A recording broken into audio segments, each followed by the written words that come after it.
Welcome back to another episode of the Think Editorial podcast. I'm your host, Flavia Barbat, Global Communications Consultant and Editor-in-Chief of Branding Mag. And today I have with me Stefano Puntoni. So welcome, Stefano, and thank you for being here. Thanks a lot for having me. It's a pleasure to be here.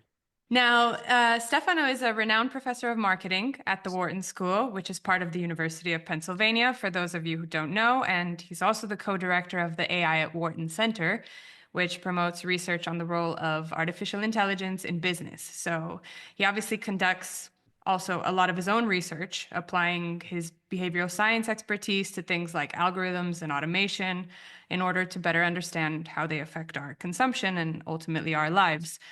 So, as you can imagine, this discussion will be in large part about AI. And I invited Professor Puntoni specifically to have this conversation with me because I think we both have very strong opinions about the matter, which is great for getting deeper into this topic. And it's a topic that's on everyone's mind and for obvious reasons. So, I say we dive right in.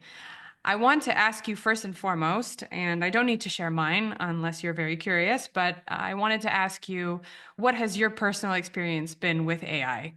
What do you feel or observe more specifically? You know, that's what I mean by personal. What is it that you feel and that you see and that you witness in yourself or just in general when you're interacting with some kind of AI? I have started doing research in this area about 13 years ago, and at the time was when deep learning for the first time was really starting to deliver the goods and be really producing impressive feats that people didn't expect necessarily AI to ever be able to do. And so I've had now 13 years of this um, all moments where you are trying something out, or there is a new model release, or you read a story and say, "Oh wow!" and your eyebrows go up, and you say, "Oh, okay, that's amazing." And it happens. It used to happen every few weeks, and then now it's happening every day almost. So I think to me, it's always this. I never get kind of used to it, actually. I always have these moments of amazement, quite on a regular basis when for example, I was trying something and it wasn't working, and then 6 months later I tried again and now it works. I say, wow, that's cool. Hmm. And I know that you've adopted it quite strongly with your students and in your classroom. So are there interesting things that you've noticed? I mean, as a behavioral scientist, I'm assuming that you're also just watching all the time and seeing, how your students are interacting. Are there interesting things you've noticed in that process? Advantages or disadvantages or any kind of insight that you can give us also into, let's say, the next generation of business leaders that are coming into this space? Yeah, so what we've certainly seeing is a really fast adoption. To give you a concrete example, our undergraduate students don't get access to GPT or some kind of like Gen AI environment as part of their basic IT infrastructure. Our MBAs do, but for the undergraduates, because it's a university-wide thing, we haven't done it yet. And so every year I ask the students to raise their hand if they have a Netflix subscription, and then they all raise their hand. I ask them if they have a Spotify subscription, and they all raise their hand. 2 years ago, I asked them, do you have a ChatGPT Plus subscription? And almost nobody raised their hands. And I teach a class on AI, right? So you'd expect this to be particularly keen on the topic. And so I was making a bit the joke that you need to get your priorities straight, and that is a lot more useful actually than maybe some of the subscriptions that you're having. I repeated the same kind of gimmick this year, but it didn't work because when I asked about the ChatGPT Plus, basically almost everybody raised their hands. So within a year, I think we've gone from adoption of the premium models by students at our university from being maybe, I don't know, 10% to being something like 70%. So really rapid adoption. I also ask them, I really can learn a lot from them. So I ask them, how do you use it? What do you do with it? And I think it's quite inspiring. I'm sure that they don't tell me the uses that they don't think I would approve. So I'm sure there's a lot of other stuff that they do that I don't know about. But one thing I certainly hear a lot is having a personalized tutor. Everybody has strengths and weaknesses. And so the way that I read a text, one page might be easy for me and the next one might be difficult, and for you might be the opposite. So everybody's different. And what AI can do is to help you learn the parts that you find difficult. And so this is a framework. Maybe for whatever reason you lack some foundational knowledge, or maybe some formulas that you struggle to understand, or whatever. But you can get AI to help you with that. And I think that's really exciting from a learning point of view. You can have it explained the way you find it. Some people are more visual, some people are more verbal, some people are more analytical, and so they can learn the way that fits them. And I think that's really great. I mean, there is really no use nowadays. I think more or less for most things, the students shouldn't come to office hours to ask you, why is this formula working this way? You should be able to figure it out very easily using a tutor like that.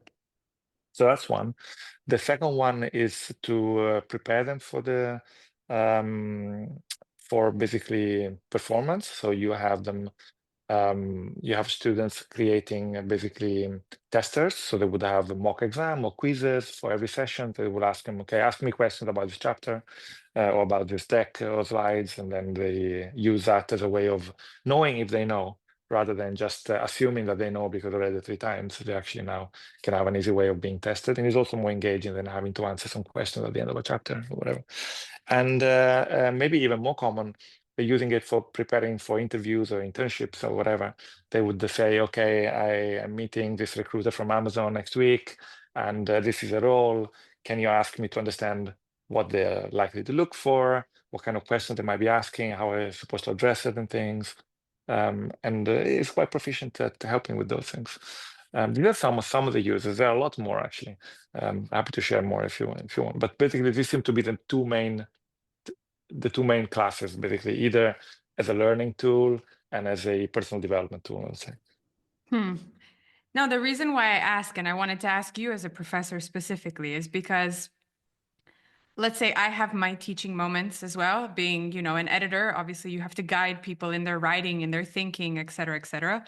And I do this for the contributors at Branding Meg. I do it for, large organizations, whatever it might be. And many of them ask me, like, where do you draw the line when it comes to using AI? And they'll give me always, they will give me the example of Grammarly. I use Grammarly to help me fix my sentence structures, or to help me write better sentence, or to help me write more concise sentences, whatever. Their reasons are varied. And the question I always ask them, though, is that if you're interested or invested in your growth and your learning, let's say you come to me and you say, I want to be a better writer, so I'm using Grammarly in order to, understand what that means. How many of them actually sit there and watch and understand the edits that Grammarly makes, let's say in this example, to better understand how to be, an improved writer? Probably not many. They just allow it to do it for Mm. them, and then they move on. So this is a little bit of, let's say, the struggle that I have is that the tool can be powerful, but I think it depends very much on how you wield it.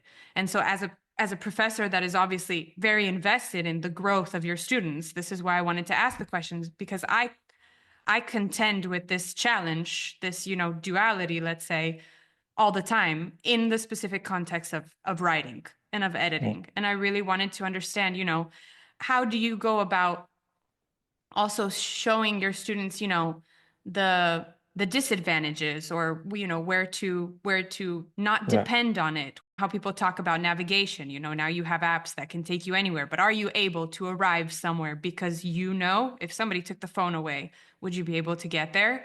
Does that matter, or does it feel like it's Mm. old school or backwards or unimportant? Or I'm just curious what your opinion is. Yeah, so there's a lot of things there. I can give you at least 4 or 5 answers, and maybe I'll run through a couple. One is to say every technology upskills us and deskills us. This is true for the invention of fire. It's true for the invention of,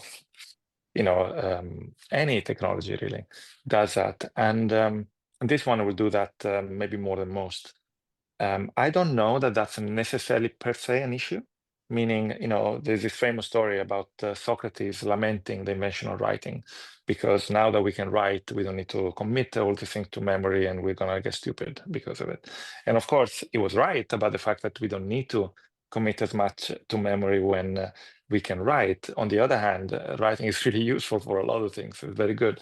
So the same goes here. Now, the problem, and I think it is, you're pointing a finger on a real issue, which is that these technologies substituting is automating thinking. And so the problem is, what kind of thinking are we okay automating?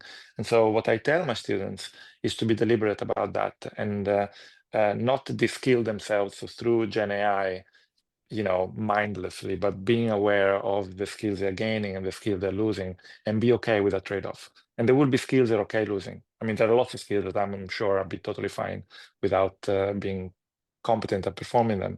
But there are others which I think are really quite tricky if we lose them. And so, and there is a lot of evidence that left to their own device, a lot of young people, maybe especially in high school, I think evidence, people will use AI as a crutch, not as a tool to get better, but as a replacement for thinking. And that might be fine in some settings, but in many settings, that's actually problematic. The whole point of it is the thinking. So if you're automating that, then what's the point of doing any of it? So that's certainly an issue. One way of thinking about it is a way that was proposed by behavioral scientists at the Microsoft Research in the New York office. They have an HBR paper where they have this sports analogy metaphor for AI use. And they say AI can be a lot of different things. And if you think about it in terms of sports, AI can be doping, AI can be sneakers, and AI can be a coach. So a doping AI will be an AI that makes you perform better in the moment, but is de-skilling you. And when eventually you might not have access to the technology, you're in fact performing worse than you would have done without the technology. And the sneaker is a technology that improves your performance, but doesn't really affect underlying level of skills. When you take away the technology, you just go back to the same level where you were before. And the coach is a type of AI that improves your performance, but in that process teaches you something so that if you were going to do the same task without AI, you actually would do it better than you would have done before the AI. And they were making the point, Microsoft were trying to building coaches rather than doping. But of course, the difficulty there is that someone's doping can be someone else's coach and vice versa. So it's very personal. So for example, you were making the example of Grammarly. And I think there's a different way in which you could highlight issues in grammar, spelling or structure. You could underline it like in Word. You can notice the word, you have to right click it and correct it. There is probably not a lot of processes that goes into it, but it does alert you to the fact you made a mistake. And then over time, you might learn to spell correctly that word that you made a mistake about. Another option is that it autocorrects it. And when that happens, you don't even notice or you don't need to care that you made a mistake because the thing is already fixed. And that one is unlikely to teach you anything. If anything, is likely to de-skill you. Now, is that an issue if they de-skill you on spelling? I don't know. You can debate about that. I'm probably of the view that it doesn't matter very much. But again, in the case of teaching, I'm not teaching creative writing classes, right? So for me, I am trying to teach them about behavioral science. So writing is just a device that we use to express the thought. And in that case, I'm interested in the thought more than the way that they express it. But of course, if you teach other topics, it would look quite different. But if we go one step further with your example, which I appreciate the clarity, let's say, of the sports analogy that you gave, is there a step further at which you say, okay, I understand the difference between doping and coaching, and I choose coaching, but with something like, Gen AI or ChatGPT, there's only one coach as an option. There aren't a variety of coaches that I can choose from to say, I make some kind of assessment that this one is better than another. Because I think that's the other difficulty that maybe a lot of us have in general is that, and I think this should interest you from a behavioral science perspective as well, that all of a sudden we are somewhat accepting like one source of truth. There aren't, the options to choose from, because the obvious example is like when you do a search. When you go on Google search, you search for something and it gives you a bunch of options that then you have to go through and you have to assess based on how the site looks or who it is or whatever it might be. You assess, okay, this source is trustworthy in my opinion, therefore I will include it in my results, my personal results or analysis. These ones are not. But when you just ask a question to an AI, you get an answer. You don't get options. You don't, there's like a step of self-assessment, where you have to assess for some kind of truth based on whatever your experience, culture, etc. is. that seems to be omitted. Is this the Yeah, so I reality, think or? this is I think it's a different question in a way, but I think it is an important topic, which is how do we learn about things we want to learn about? And increasingly, indeed, people are relying on language models to learn about things, whether it is to find out facts or to learn about market offerings. Even I'm a marketing professor, so there's a lot of interest in marketing now on how people are learning about product categories and brands and stuff like that. Now, what you say is right, that in the case of relying on the language models, what the language model does is give you an answer to a question. A search engine doesn't give you an answer to a question. It gives you the raw materials that you can use in order to formulate an answer for yourself. I mean, that's a bit oversimplifying because, in fact, most people will click on the first link, read whatever is there, and take that as an answer. So it's not like people do research really when they search on Google. But at least, if there is wildly different opinions, you might be more likely to be exposed to that.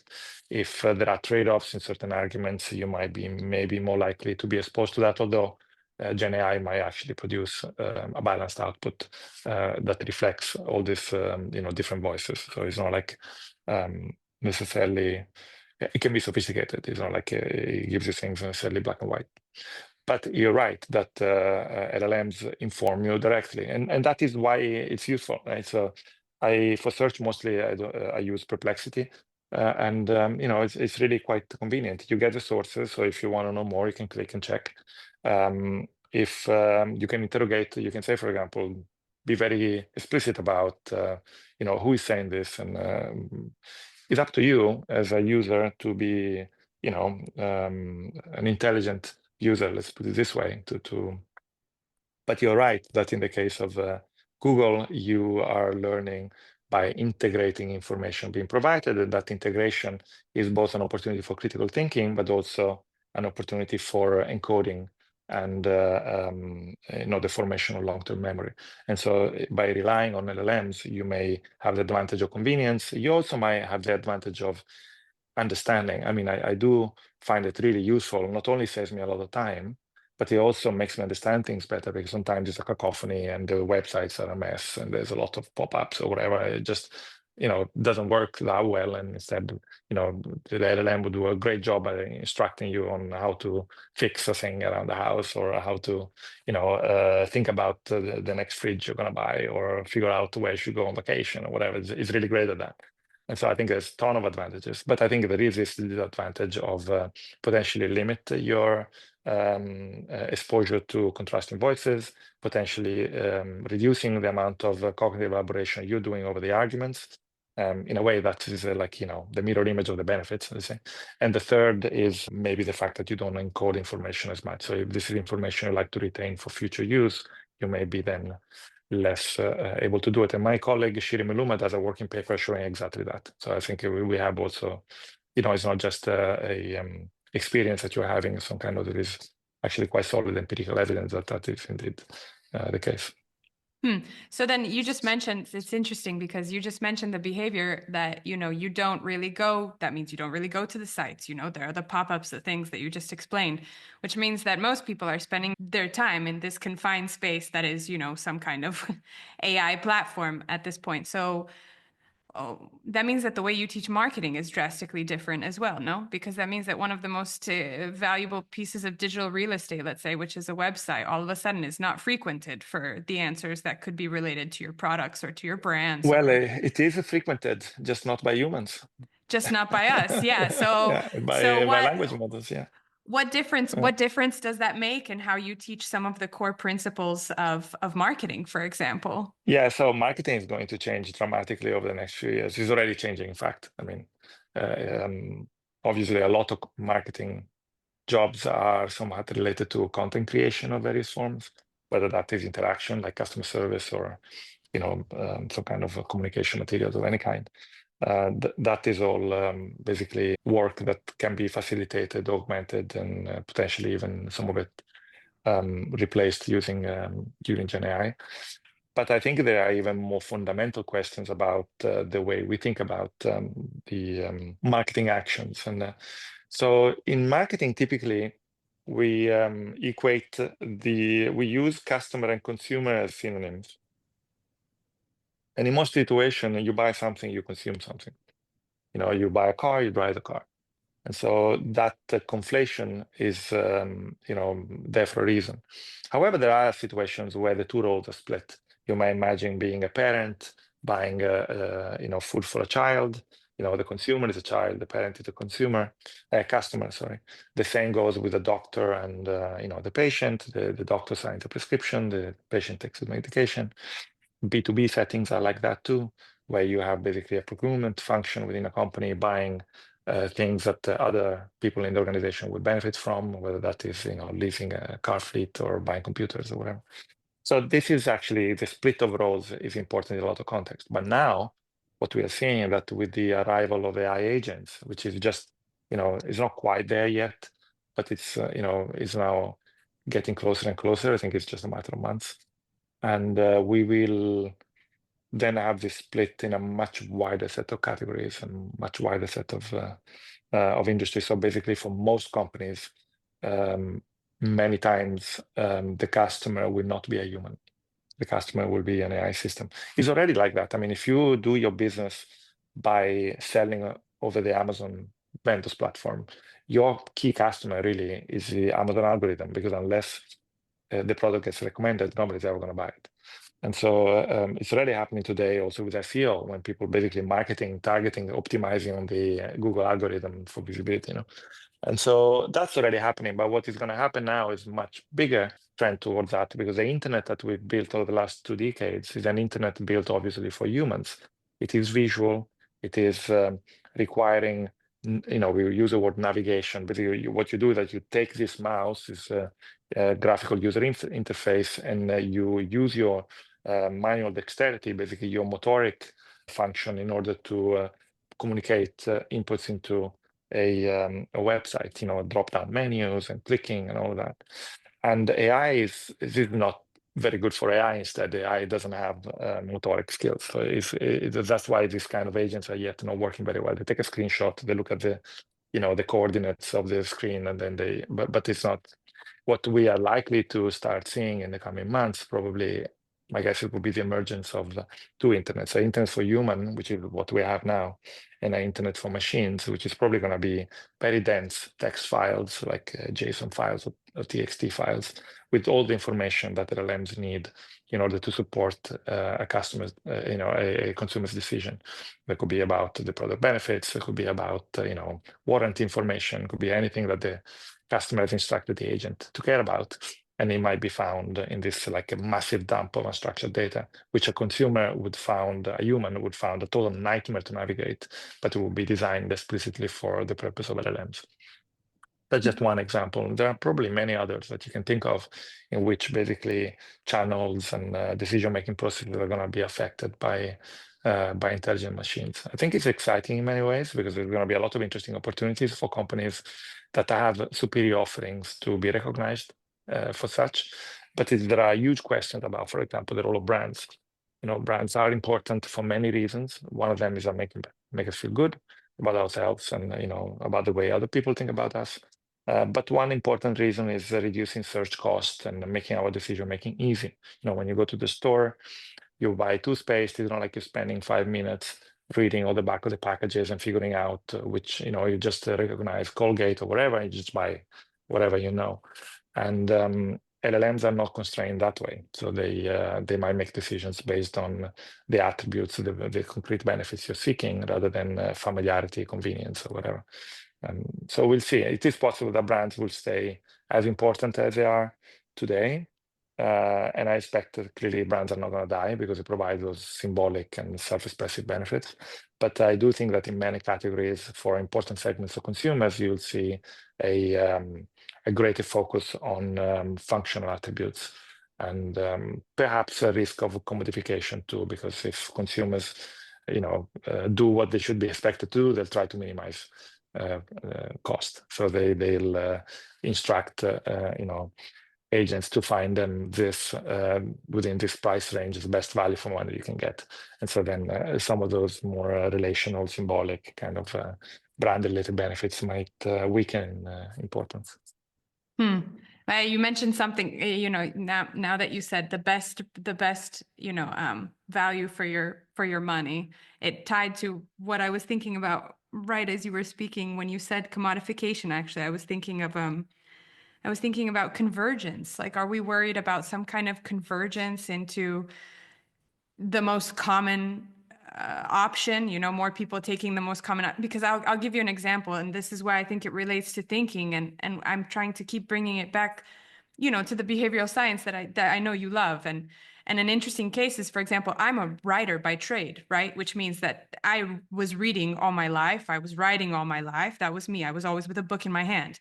And when I was doing school in the US, from when I was younger, they had these state exams, where it was reading comprehension. You had to, read a text, and then you had to basically answer multiple choice questions about what the text was about, to see how well you could comprehend what you were reading. And I couldn't, for the life of me, get proper scores on these tests because the questions were always choose the best answer, multiple choice. What does this text mean? Choose the best answer. And I was sitting there, constantly contemplating, Lord knows what the person that created this test thinks is the Mhm. best answer. I might have a completely different answer because when you read, language has this power of expressing creativity, but also generating creativity in the way that you perceive and visualize what you're reading. And so, are we worried that there's some kind of convergence that is similar to that? Like, how does it decide what is the best value for money? What about subjective concepts like best, or where, because I feel like if it works once and it works twice and the user is happy, then that automatically triggers the system to say, okay, this is correct. But doesn't that mean that we're just minimizing the amount of versatility Yeah. or variety in how we I live our think I, lives, in how we I do think that is anything? I would say that that's about three questions in one. But to start from the first, I think you were overthinking your multiple choice test. I think probably. It's possible, really. But there has And to be space for the overthinkers. If we remove yeah, all of them, then what yeah. happens? Well, first, the good news. The good news, I think, is that actually one of the biggest benefits of Gen AI is personalization. Is the fact that it can provide personalization at scale.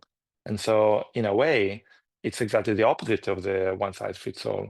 Your AI agent is going to be your AI agent, not mine, and you're going to be optimized on your taste, on your utility function, essentially. It's up to you to express what those tastes are. And then it will be your decision to decide how much to rely on it. But, and how much you want to be in the loop. There will be people who are going to outsource some purchases completely, just, like in Amazon, now you say, buy one click, you'll have that, but without even done the first stage. When we say, want to buy this, these are the 5 things I care, this is the budget, give me the best value for money, click buy, and then you get it. Also, a lot of product categories, it might be like that, which, I actually am quite looking forward to it.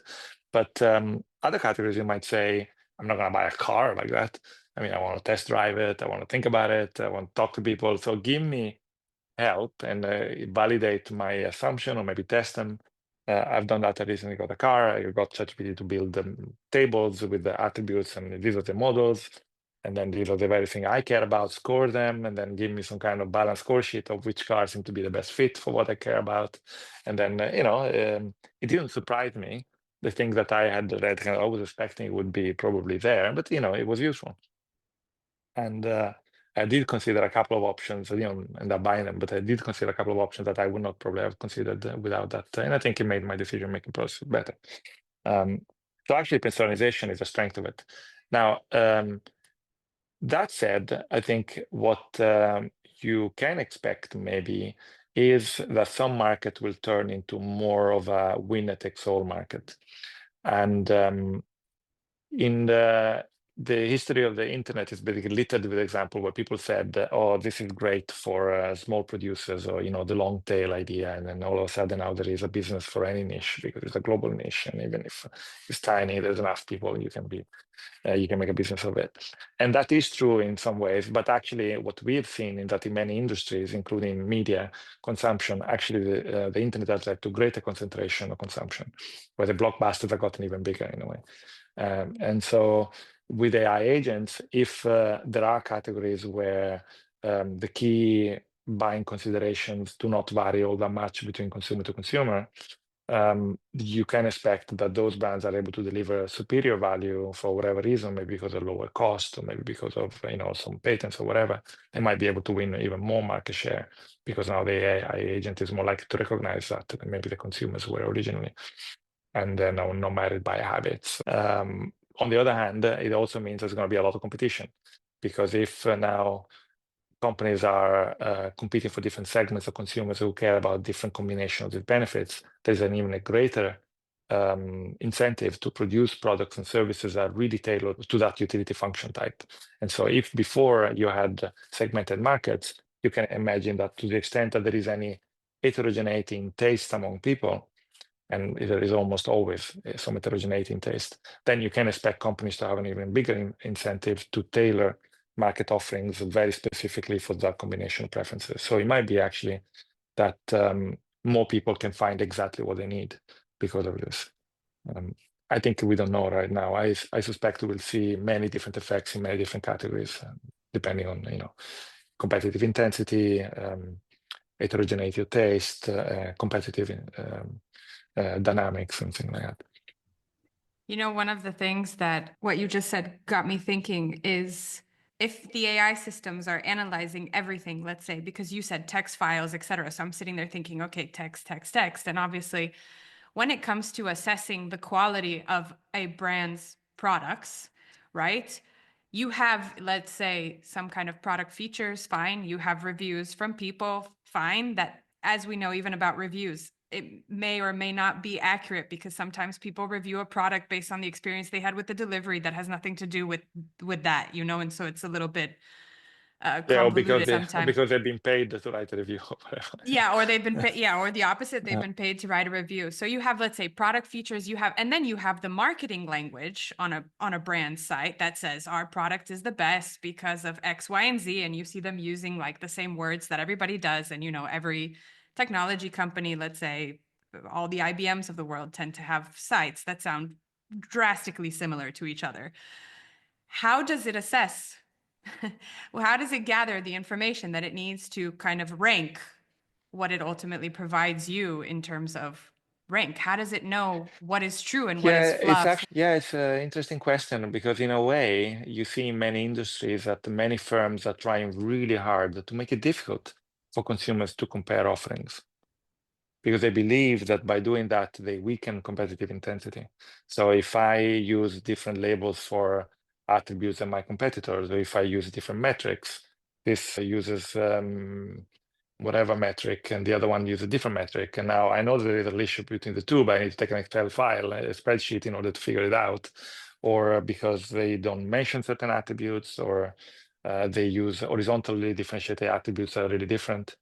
They invent names for things, And they then invent names, new they come up. methodologies. Yeah, Yeah. exactly. So there's, I mean, you understand why they're doing it, obviously, right? And in many cases, most cases, there's nothing illegal or often even morally debatable about it, and it's just people trying to express information about their products in the way that they believe is putting their product in the best possible light. Why shouldn't they not be expected to do that? The problem is that this can create an environment where it's very difficult for consumers to make decisions. In certain industries, whether that is telecoms or others, you see that it's really difficult to know exactly how do you compare. Even if I spend half an hour, it's really difficult to get. They give you that benefit, how much is that worth? They charge you this much, and then they charge after 6 months a different thing. They give you this good, but then they have to, it's complicated. And to some extent, it is complicated also by design. Now, the question is, what would an AI make of that? Now, the current AI systems would probably be a lot confused by that, but it is very possible that the future models are going to thrive through this much better than we are. On the other hand, it might be that the companies use Gen AI to, defend themselves against that risk of commodification. So we will see what's going to happen. I expect that it's going to be maybe a more fragmented buying processes, where you have certain people relying on certain tools, and they will experience a purchasing category quite differently from the people who do it the way they always did it, or using different tools. I'm not sure, but you're right that I think companies will have a very obvious incentive to provide the information to consumers that they believe is most advantageous. And sometimes that is advantageous to the customer, but sometimes it might not. like I said, I'm always open-minded. So no matter what drastic opinion I have of AI, well, not AI in general, but Gen AI specifically, let's be specific, because my issue is more on the creation side than anything else. But I was thinking that maybe marketing communications would become more direct. Maybe that's a possible advantage Yeah, that if you're maybe, or maybe the speaking, if opposite. maybe Yeah. you want it to be able to differentiate your product because you know you have the innovation, the quality, etc. So you speak exactly to what it is in the hopes that your product comes out on top based on truth, but you have Right. to have the truth to back it up, let's say. Yeah, but first, functional differentiation is very difficult in Yeah. most categories because it's global competition and convergence between industries, and it's very hard to actually be superior on performance metrics. That's one. Second, the tools that you can use to clarify things are also the tools that people can use in order to add. I mean, the internet is going to be flooded or is already flooded by Gen AI content. So it's also, you know, the way that I picture it a bit is I have this quip. I say, finding the right piece of information on the web is like finding a needle in the haystack. The haystack just gotten much bigger. This is funny because we're talking about marketing. I'm thinking about advertising. You once mentioned to me that AI can be more persuasive than humans. There have been a few working papers examining the ability of AI to persuade humans about something. Hmm. They looked at different domains. Some of them are advertising related, some of them are different things. The most famous one is a paper in Science looking at conspiracy theories. And in persuasion, the idea would be how do I engage with the listener in order to bring the listener closer to my position? That's the notion of persuasion. The hardest problem in the persuasion literature is conspiracy theories, because once you believe in a conspiracy theory, you're almost insulated from persuasion, because anything that you can hear against a conspiracy theory is typically constructed as evidence for the very theory. And so it's almost like an act of faith. And once people believe something as an act of faith, clearly it's very difficult to persuade them otherwise. And this is true for conspiracy theory, religious belief, or anything. So there was a paper that made a big splash and has since been replicated, and the findings have been validated further, showing that if you take people who believe in a conspiracy theory, and it could be anything, and you ask them to give you the evidence, why do they believe that? They typically would pick things that have been debated on online forums and usually debunked a million times. But then what AI is able to do is to engage with people on those arguments. And I think the researchers who published the work believe that the key thing is just the AI knows a lot. And if you get an expert on whatever that is vaccines or 9/11 conspiracy theories or whatever, they only know certain things, or maybe they don't know everything. While the AI has access to basically the entire internet, and so you can find ways of articulating arguments about anything that people might tell you that might help debunk that fact with language that actually resonates with the person you're interacting with. And evidence suggests that this is actually very persuasive, and that people weaken their conspiracy beliefs significantly, even over a period of months after a single interaction with a chatbot. Maybe there is also a source effect. Maybe it's easier to admit you were wrong when the facts are provided by an AI system rather than a person. A person maybe who wants to convince you of something invokes thoughts about polarization, about reactance. So it might be actually hard to engage with people who think something different from what you think, while an AI may have paradoxically a bit of an easier time doing that. I think we need more research on this. But I think the paper that I've seen show that AI is really very good at persuading people, in fact, even better than people. Hmm. And that, I think, has far-reaching repercussions for society. When you think about, for example, political discourse, but also obviously for marketing, because obviously a lot of marketing is, persuasion in some form. I find this concept interesting, what you just said about people feeling more comfortable with the AI than with people in discussion. The AI doesn't judge us. The AI doesn't wish us harm. The AI doesn't wish anything.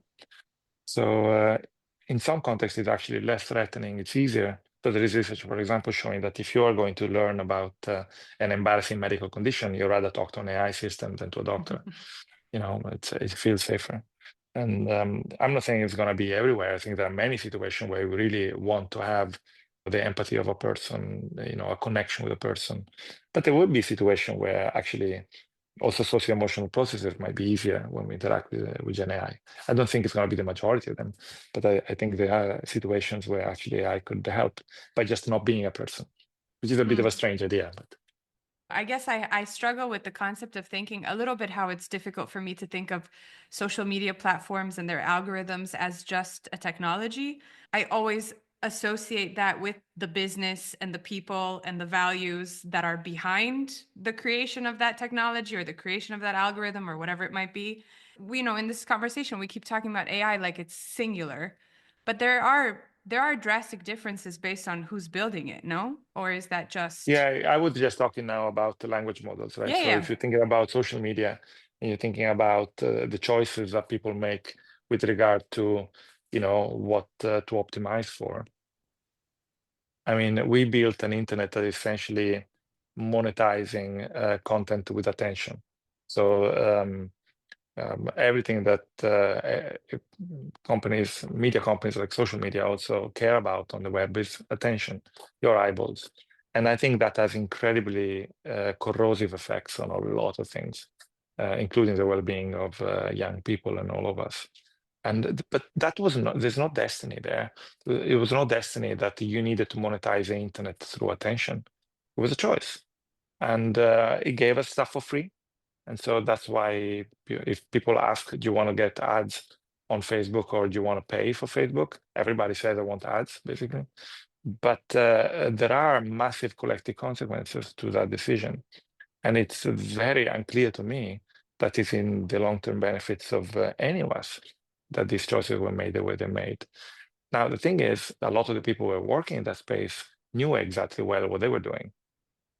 Commercially interested, basically, their own search and desire for power and money overruled everything else.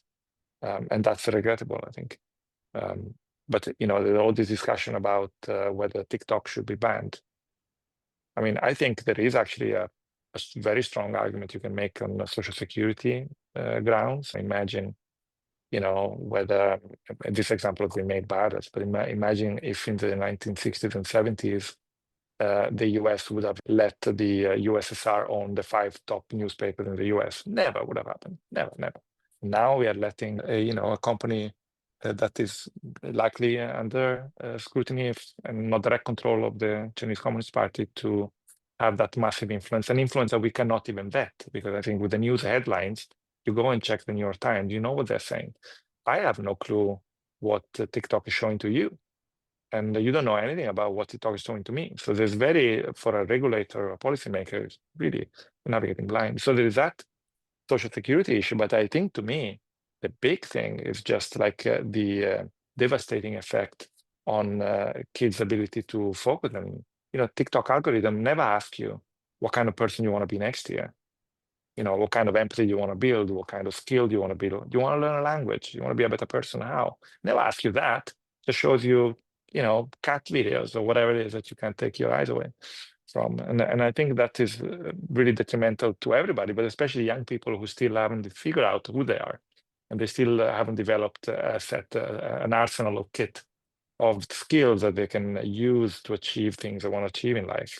I am very concerned about that. And so I think I totally buy your argument about technology not being neutral, and choices people made in order when they design this platform have massive repercussions.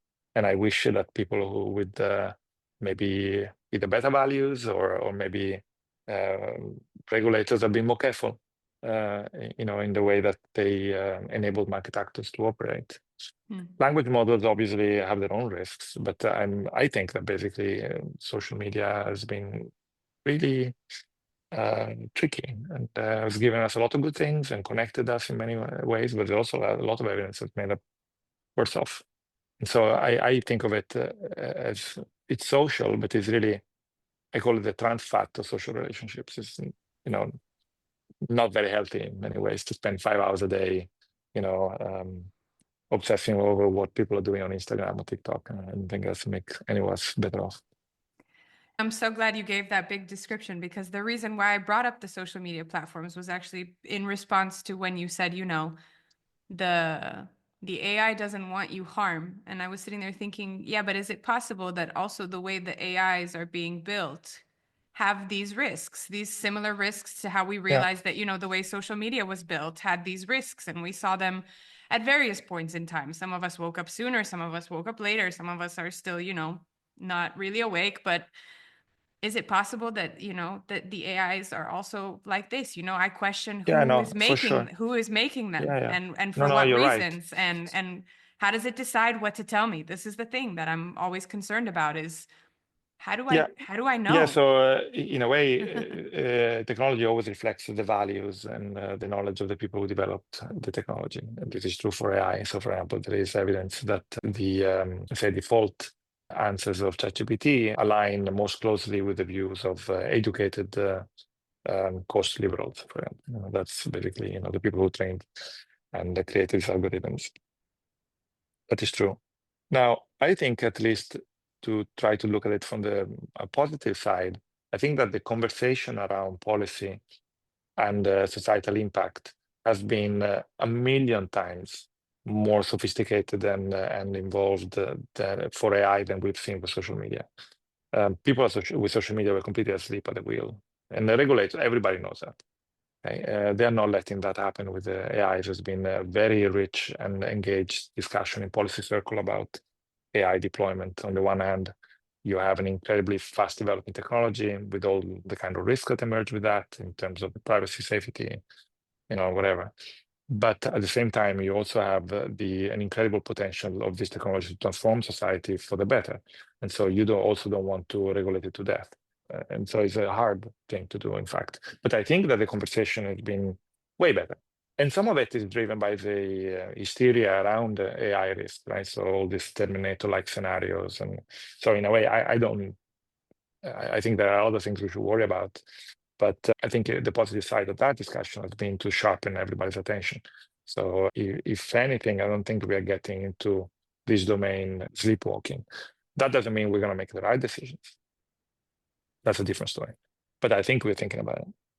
One of the spaces where it came up recently was actually in terms of interactions, but in the case that I'm thinking, it was in the medical space. So, when you interact with a call center or something because you're struggling with getting the help that you need, and you kind of get these robotic answers, humans that reply in very robotic ways, but also because you need to understand their day-to-day lives are dealing with people that are very emotional. And so they're trained in a certain way, for better or for worse.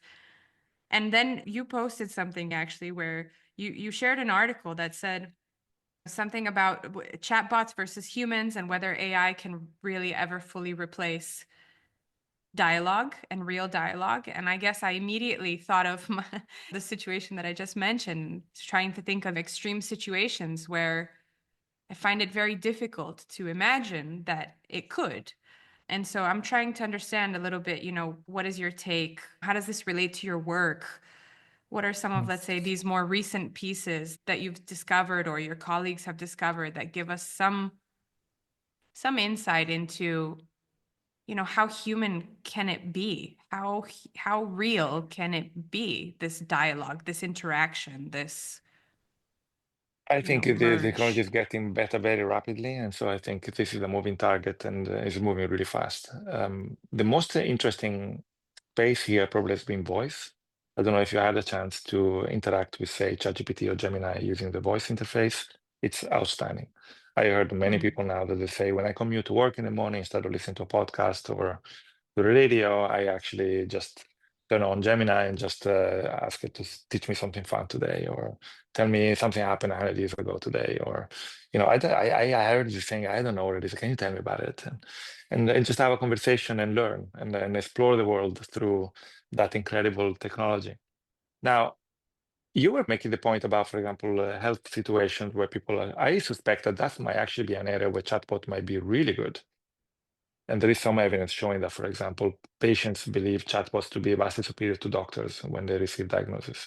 Doctors are notoriously not very good at interpersonal stuff, and chatbots really are because they can be much more empathetic. In fact, now the thing is, it's fake empathy. They don't feel anything, so they express empathy, but that expression might be better than not getting it.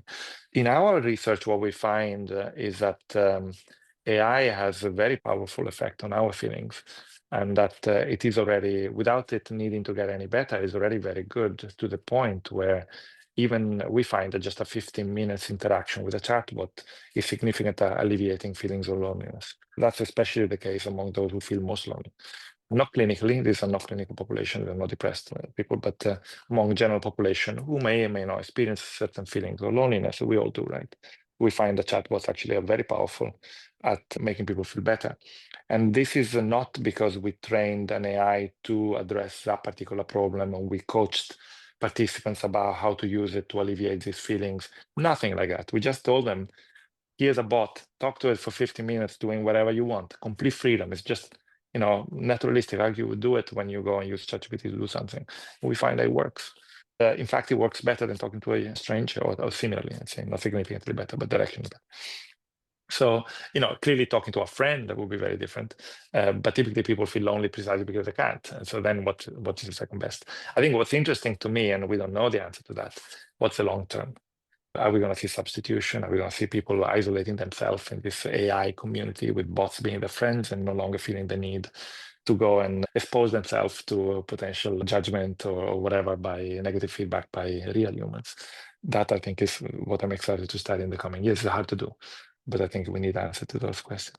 I think I still, regardless of how much I understand it, because I think I understand it better than people expect, I think I still draw the line at creation, I must say. I still can't accept that it can truly create something the way, like that AI can truly But it create can something the truly way create. It can humans do. truly create. The I question, know. well, like the humans do. That's the question. That's the point. It creates. That's my thing. It creates is a different thing. I think it's an amazing tool. It's very empowering. Now imagine that you are a non-native speaker. Should you really be judgmental about people using a tool and level the playing field? Or imagine, struggling with something, you have an idea, but you don't know how to code. You'd love to make this up, but you have no idea where to even start. All of a sudden, you can. I think it's amazing how empowering it can be. Of course, there are big questions about, ripping off people's work, and you could see the Studio Ghibli, Yeah. fad as an example of that, but there are many others. So there are big issues there, and I think some of it will be litigated in the coming years. But I think that the question is, if your job is that of being a creator, and you should be ambitious and say, my job is to do things an AI cannot do, and maybe benefit from the AI in the leveling things up, and even be more ambitious about what you can create. It's a tool, like any tool. It's not good, it's not bad. What we make of it.